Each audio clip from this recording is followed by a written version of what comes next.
عرض کی تھی کہ رحمت کونین صلی اللہ علیہ وسلم نے اس سے منع فرمایا کہ سر کے کچھ بال رکھے جائیں اور کچھ بال چھوڑے جائیں۔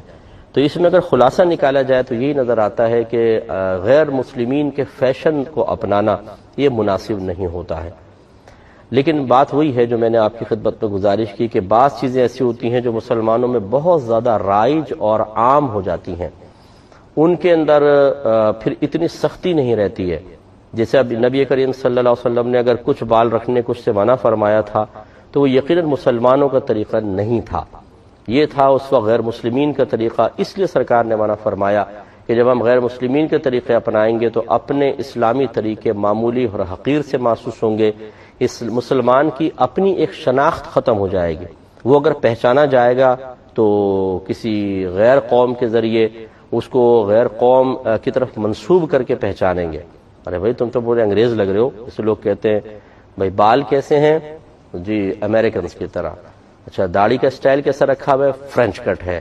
لباس کیسا پہنا ہوا ہے جی وہ برطانیہ والوں کی طرح، اور ہاتھ کے اندر کیا پہنا ہوا ہے جی یہ مطلب فلاں ملک والوں کی طرح۔ ارے بھائی اسلام کا بھی کوئی چیز ہے تمہارے اندر کہ نہیں ہے؟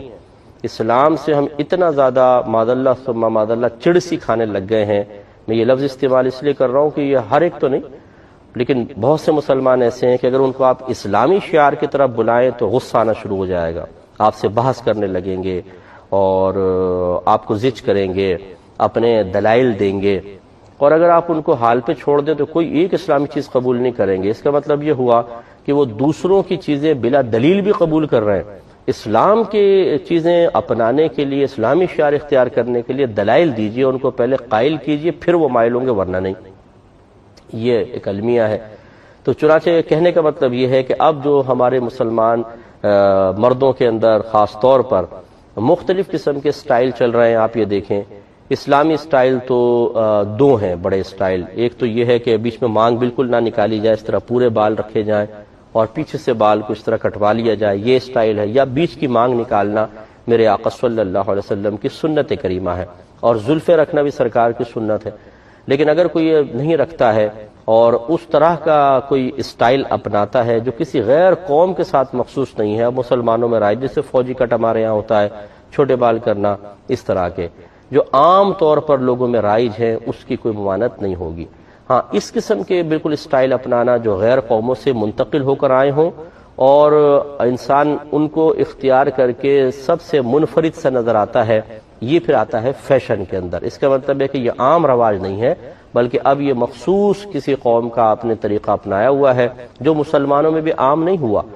اس سے وہ ہمارے بھائی بہن ذرا درس حاصل کریں جو باہر سے کسی بھی ایک اسٹائل کو دیکھتے ہیں اور فوری طور پہ اس کو اپنانے کی کوشش کرتے ہیں، یہ غلط ہوتا ہے۔ اپنے آپ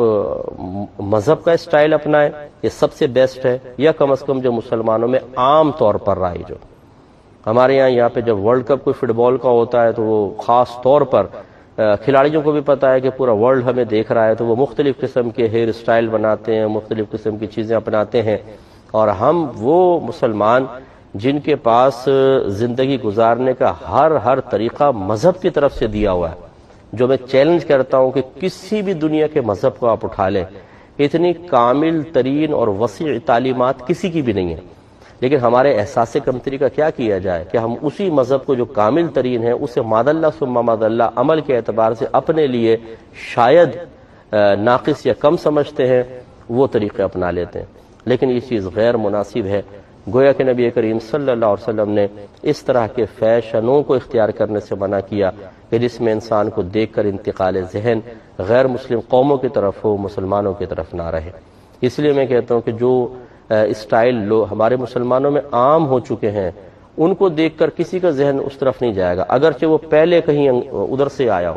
اس لیے کوشش یہ کرنی چاہیے کہ اس طرح کے اسٹائل نہ اپنائے جائیں، احتیاط کی جائے۔ اب یہ کہ بہرحال ہمارے سکولز کے اندر خصوصاً جہاں انگلش سکولز ہیں، بچے وہاں پر جاتے ہیں اور مختلف قسم کے اسٹائل اپناتے ہیں، ٹیچرز بھی بیچارے مجبور محض ہوتے ہیں، وہ انہیں منع نہیں کر سکتے، منع کرے تو ان کے پیرنٹس آ جاتے ہیں کہ یہ آپ کیوں منع کر رہے ہیں، ہمارے بچے کا مرضی وہ کیسا بھی کرے۔ تو اس وجہ سے ہمارے ہاں دو طرح کا طبقہ ہو گیا ہے، ایک وہ ہے جو مذہب کی مخالفت کرنے میں فخر محسوس کرتا ہے،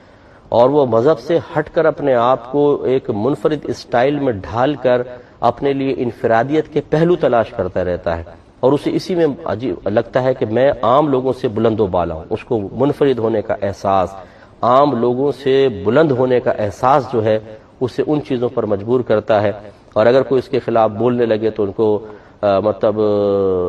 دل تنگ ہوتا ہے، برا محسوس ہوتا ہے، ناپسندیدگی محسوس ہوتی ہے، وہ اس پہ بحث کرتے ہیں، دلائل دینے کی کوشش کرتے ہیں۔ اور ایک طبقہ ایسا ہوتا ہے جو اس کے جسٹ اپوزٹ ہے، کہ جو اپنے مذہب کو فوقیت دیتا ہے، ان کا بالکل سراپا مذہب کے مطابق ہوتا ہے۔ اور ایک بہت بڑا طبقہ ہے جو ان کے بین ہیں، کچھ مذہب کا لے لو، کچھ ادھر کا لے لو۔ یہ زیادہ تر لوگ یہ اس طرح کے ہمارے مسلمان بھائی بہن ہیں۔ تو بہرحال جو بین ہیں پھر بھی چلو عافیت ہے، جو اس طرف ہیں بالکل مذہب کی طرف، یہ تو نور علی نور ہے، لیکن جو اس طرف ہیں وہ بہت ہی خطرناک صورتحال ہے، کہ وہ بچے اکثر ایسے ہی ہوتا ہے کہ یہاں انہی اسکولوں میں پڑھنے کے بعد پھر اعلیٰ تعلیم کے لیے باہر چلے جاتے ہیں۔ تو جو اپنے ملک میں رہتے ہوئے ہزارہا مذہبی مثالوں کو اپنے سامنے دیکھتے ہوئے بھی مذہب کی پابندی سے بظاہر بیزار سا نظر آتا ہے، وہ جب باہر جائے گا تو آپ خود سوچئے کہ کتنی تیزی کے ساتھ نفس و شیطان اس کو اپنے شکنجے میں پکڑیں گے۔ نتیجہ نکلتا ہے کہ میں باہر جاتا ہوں، لوگ اپنی پرابلمز میلز کے ذریعے ہم سے شیئر کرتے ہیں۔ جو بچے پھر اس قسم کے جاتے ہیں، جو پہلے ہی ان کے والدین کی سرپرستی ہوتی ہے کہ تم مذہب سے دور ہونا چاہو تو کوئی بات نہیں، کوئی اگر بیچ میں آئے گا ہم ہیں نا اس کو روکنے والے،